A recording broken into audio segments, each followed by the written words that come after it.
Hey, my name is Belle, and I was asked by Voices Beyond Assault to share a little bit about my story and where I am mentally at in my survival of sexual assault. I'll start with a brief outline of what happened. And I was 12.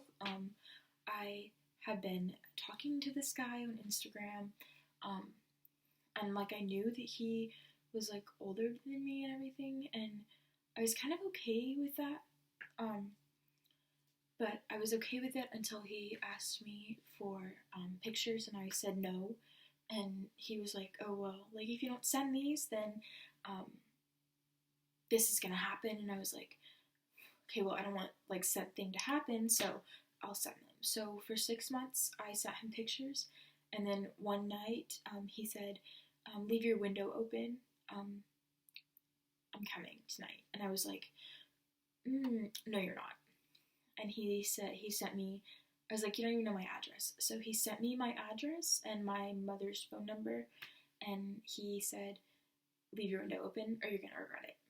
And my 12-year-old self was like, "I don't want to regret it, I'll leave my window open." So I left it open, and he came in that night, and he raped me, and he left, and I have not had any contact with him since. I've never talked to him again, heard from him again. I don't know who he is. So I didn't tell anyone for 6 years, so I actually just told people. Um, so um, I'll share kind of where I'm mentally at now, because that's all the detail I'm going to with that. Mentally I'm doing really good. I'm actually doing really good, better than I thought I would ever do. I just graduated college, I graduated high school a year early, and I just finished my first year of college. I'm a psychology major.